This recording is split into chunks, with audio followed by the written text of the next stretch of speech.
Bonjour à tous, j'espère que vous êtes en forme. Je vous propose aujourd'hui une version familiale du gâteau, le croquet ou le croquant, une façon facile, rapide et qui vous donnera beaucoup de morceaux, c'est à essayer. En plus, il est goûteux avec des noix à l'intérieur, j'espère que vous allez aimer la recette. Si c'est le cas, merci de liker, de partager et de vous abonner. Je commence par les ingrédients. J'ai pris 450 grammes de beurre mou. C'est important qu'il soit mou. Alors, je vais enlever 150 grammes. Je garde 400 grammes. Donc, je vais utiliser 400 grammes de beurre mou dans cette recette. Vous pouvez le remplacer, bien sûr, par la margarine. Donc, sortez-le à l'avance du frigidaire pour qu'il se ramollisse. Et c'est important de le couper aussi en petits morceaux, que ça soit facile de le travailler. Voici les autres ingrédients. J'ai pris 5 œufs à la température de la pièce, une cuillère à thé de vanille, une pincée de sel, une cuillère à soupe de levure chimique, l'équivalent de 16 grammes, avec un pot de yaourt de 100 grammes, le yaourt à la vanille de préférence qui parfume bien ce gâteau. J'ai pris une tasse ou un verre de 250 ml pour mesurer le reste des ingrédients. J'ai pris un de sucre glace, environ 113 grammes, un autre de maïzena, la même quantité, 3/4 du même verre de sésame légèrement grillé qui donne un côté grillé dans le gâteau.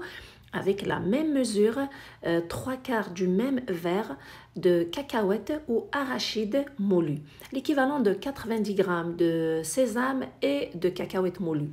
Alors, une astuce qui vous facilitera la tâche et l'opération. J'espère que vous n'allez pas hésiter de préparer ce gâteau car tout se fait avec le mixeur.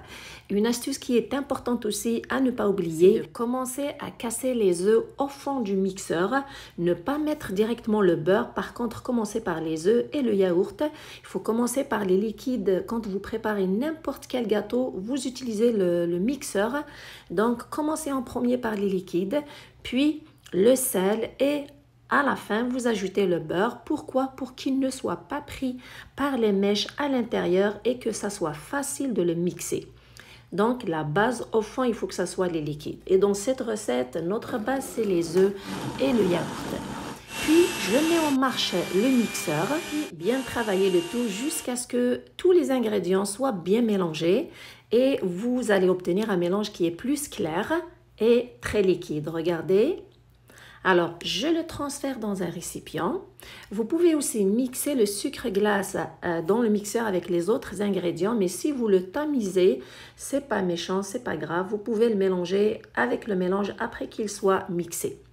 Puis, après le sucre glace, j'ajoute les cacahuètes moulues. Il faut que les cacahuètes soient moulues, pas concassées. Avec les sésames légèrement grillés, vous allez retrouver ce côté grillé dans les gâteaux. À chaque bouchée, vous les goûtez, c'est un délice. Puis j'ajoute aussi la vanille pour bien parfumer le gâteau. Et c'est le moment d'ajouter la maïzena. Alors, cet ingrédient ajoute un côté léger et tendre à ces gâteaux. Je mélange bien le tout. Si jamais vous aimez la recette, n'hésitez pas à liker, à la partager et à vous abonner si ce n'est pas déjà fait. Maintenant, c'est le moment d'ajouter la farine. Alors, j'ai pris une mesure de 1/4. J'ajoute la farine avec celle-ci.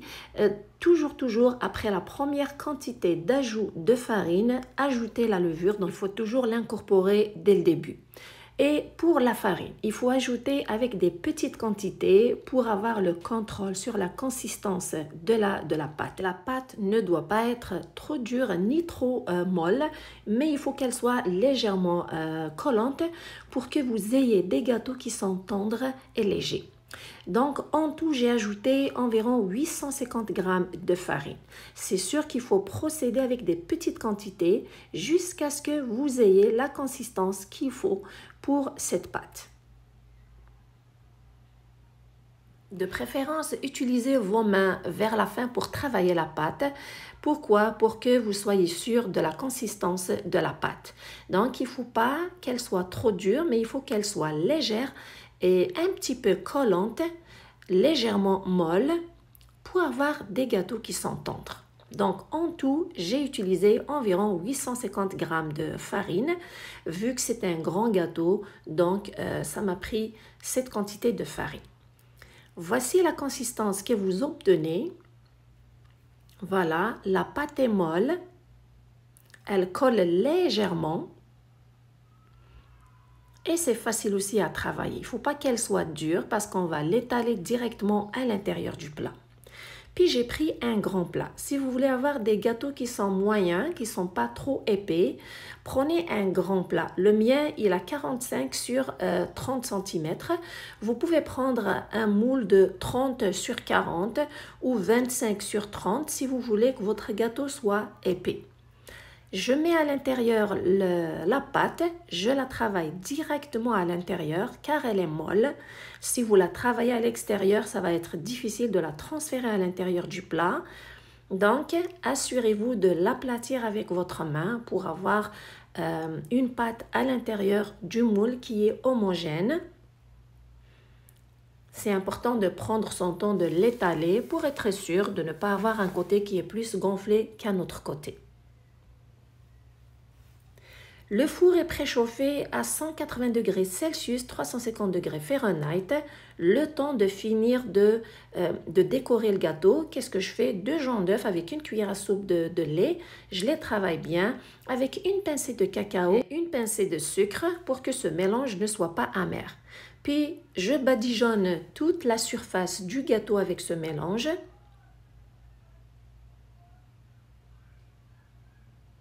Et bien sûr, comme tous les autres croquets ou croquants, on fait des motifs à l'aide d'une fourchette, que ce soit des lignes droites ou des zigzags, comme vous voyez. Et le four est préchauffé bien sûr à 180 degrés Celsius, 350 degrés Fahrenheit. Je le mets et je le fais cuire. Après 40 minutes, le gâteau est bien doré, bien cuit. Je le retire.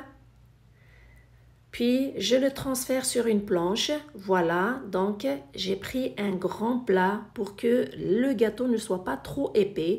Comme je vous ai dit, vous pouvez prendre un plat qui est plus petit pour avoir des morceaux de gâteau qui sont plus épais. Donc, vous décidez de la grandeur, de la largeur de votre moule que vous utilisez. Puis, je procède à couper le premier morceau. Vous pouvez utiliser une règle et calculer le nombre de centimètres que vous voulez donner pour chaque morceau de gâteau. Personnellement, j'ai pris le premier morceau. C'est avec celui-ci que j'ai coupé le reste des autres morceaux. Regardez, c'est un gâteau qui est bien doré, il est bien tendre, facile à préparer, ça prend pas beaucoup de temps. Une façon rapide et facile à faire. Vous aurez un plateau rempli de gâteaux le croquet ou croquant au goût de grains de sésame et de cacahuètes ou d'arachide. Bien doré, tendre et surtout très bon au goût. J'espère que cette méthode vous a plu. J'espère surtout que vous allez l'essayer. Merci de me suivre. Prenez soin de vous et à la prochaine.